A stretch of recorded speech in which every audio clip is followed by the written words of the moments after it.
Ici calme. Nous voici maintenant en 2026.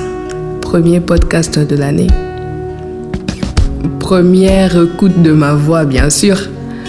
Mais surtout, j'aimerais que nous puissions aborder un sujet si courant dans la vie de tout être humain.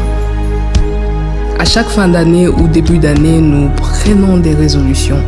Nous décidons des choses, nous abandonnons certaines choses ou nous prenons la décision d'abandonner certaines choses et d'entamer de nouvelles choses, d'entamer de nouvelles perspectives, ce qui est très louable. Alors aujourd'hui, j'aimerais nommer ça avec un titre très particulier, un titre court qu'on appellera « Mon vœu, mon feu ». Pourquoi mon vœu, mon feu ? D'abord, avant d'aller plus loin, j'aimerais le cadrer dans un texte biblique qui se trouve dans Ecclésiaste 5, du 4e au 5e verset. Il vaut mieux ne pas promettre que de promettre sans tenir parole. Évite les propos qui te rendraient coupable. Ne sois pas obligé de dire au prêtre « c'est une erreur ». Autrement, Dieu s'irritera à cause de ces paroles et détruira ce que tu entreprends. Alors, ce passage est très court et précis. Ici, nous voyons d'abord, premièrement, l'interlocuteur. Nous savons tous que l'Ecclésiaste a été un peu écrit ou inspiré par notre prédécesseur Salomon. Et donc, nous avons un interlocuteur externe. Nous avons aussi la personne qui décide, donc ce qui peut être toi comme moi. Et nous avons le prêtre. Le prêtre, à l'époque, ça a mentionné les prêtres qui étaient là pour rendre service, rendre culte, appliquer le sacerdoce que Dieu voulait pour le peuple. Mais aussi, le prêtre, ça peut être toi-même, ça peut être l'engagement que tu prends envers toi, envers quelqu'un d'autre, envers une personne physique comme une personne morale, et surtout l'engagement que tu prends pour grandir dans ton âme, pour t'épanouir physiquement, émotionnellement, comme spirituellement, sachant que, et n'oublions pas que, notre corps est le temple du Saint-Esprit. Alors l'exemple que je vais prendre pour cela, c'est l'exemple d'une fusée et d'une bombe. Nous voyons tous, là je n'entre vraiment pas dans les détails, je ne suis pas une scientifique ou nous ne sommes pas en train de faire un documentaire, là je fais juste appel à ton sens d'observation. Nous voyons tous que lorsque une fusée se lance vers le ciel, on a une force qui la propulse. Et cette force qui la propulse, nous voyons que lorsque une fusée monte dans le ciel, il y a le feu qui la propulse. Et ce feu-là la maintient dans les hauteurs, l'envoie encore plus loin dans les hauteurs. À côté de cela, nous avons une bombe qui, les mêmes éléments qui font que la fusée puisse monter si haut dans le ciel, même en dehors de la planète, les mêmes ingrédients parfois qui sont utilisés pour créer une bombe. Et ces ingrédients ou ces éléments chimiques qui font que, une fois que cette bombe ou cette composition est mise en contact avec la chaleur, cela explose. Mais j'aimerais juste attirer ton attention entre ces deux choses, c'est que quand la fusée monte plus haut, quand on voit ce feu, en tout cas la fusée et le feu ne font qu'un seul. Mais quand la bombe explose, la bombe disparaît, laissant derrière elle le feu qui la consume, non pas que la bombe, mais aussi tout ce qu'il y avait autour d'elle. Pourquoi j'en parle ? Tu vas le découvrir avec moi dans ce texte que j'ai écrit, ce texte que je vais clamer, ce texte qui me concerne, qui te concerne, et ce texte qui parle directement à notre Créateur. Pour cela, la finalité, c'est que nous soyons tous et que nous prenions tous conscience que nos paroles ne sont pas vaines. Nos paroles ont une puissance et nos décisions portent du fruit, quel qu'en soit le résultat. Béni sois-tu, ô Dieu fidèle.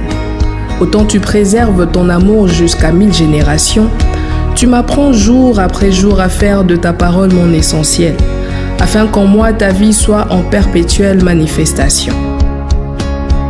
Aujourd'hui, je m'arrête sur un aspect capital de ma marche avec toi. Aspect susceptible à pousser tous ceux qui soupirent après toi à se démarquer. Comme l'ont fait ces 4 hommes portant le paralytique par le toit, ce sont ces vœux et ces promesses qui t'ont marqué. Comme Anne, nous te faisons bien souvent des vœux pendant des moments de détresse, ne trouvant plus d'autres issues pour l'exaucement de nos prières.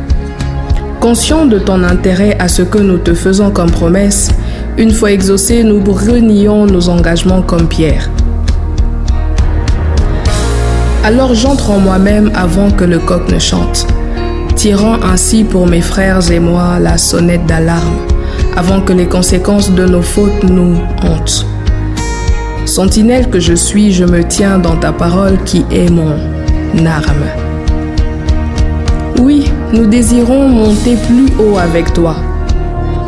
Nous voulons aller plus loin à tes côtés, t'expérimenter sur tous les plans comme tu le préserves à ceux qui te côtoient, atteignant par ton esprit des dimensions nouvelles dans ta sainteté.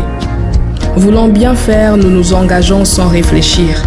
Pensant lui plaire, nous accumulons à notre charge vœux et promesses que nous ne tenons guère. Face à sa volonté parfaite, nous n'avons pas le temps de fléchir. Par cette attitude, sans forcément le vouloir, contre lui nous nous mettons en guerre. Par la parabole des talents dans Matthieu 25, 29, il nous enseigne la fidélité aux petites choses, mettant l'accent sur le respect de nos engagements. Malgré sa faute, celui qui a enterré le talent qui lui était confié a quand même tenté de défendre sa cause. Énergie qu'il aurait pu mettre à profit, mais hélas, il a préféré être nonchalant. Pour ma part, je refuse de passer mon temps à défendre l'indéfendable.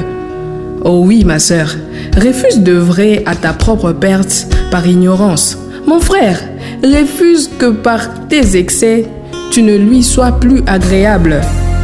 Pour ma maison, pour ma famille, pour mes amis, pour quiconque entend ma voix, je dis non à l'imprudence. Puisque la fidélité aux petites choses nous donne accès aux grandes, qu'en est-il de ces promesses de stabilité dans notre vie de prière une fois que le Seigneur nous guérirait d'une maladie incurable? Maintenant qu'il nous a sortis d'une mauvaise passe financière, où est passé ce vœu de ne jamais manquer de toujours lui faire des offrandes? Si à ce niveau, ça nous semble encore compliqué, c'est seulement avec des millions que nous y arriverons. Ah, mieux encore, nous sommes délivrés et libres de toute forme de captivité, raison pour laquelle nous ne cochons pas les mêmes cases. Nous démarquons avec facilité, une telle facilité que cela commence à nous sembler acquise.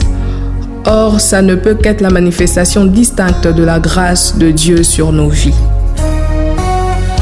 Et pour l'obtention de ton visa, on en parle? Qu'en est-il de ton titre de séjour? C'était peut-être à ce moment-là, où c'est encore le cas, que tu t'es plus dévoué à Dieu. Cela t'a peut-être pris moins ou beaucoup de temps. Peut-être encore tu sens que tu as trop attendu et qu'il est temps pour toi de baisser les bras et de prendre un raccourci. Alors ma question pour toi, là tout de suite, est: qu'en est-il de ton vœu? Ce vœu qui t'a servi, qui te sert encore ou te servira de moteur? Puisque ton vœu est un feu, donne-lui le temps et la possibilité de te propulser. Ne lui permets en aucun cas par impatience et découragement de te consumer.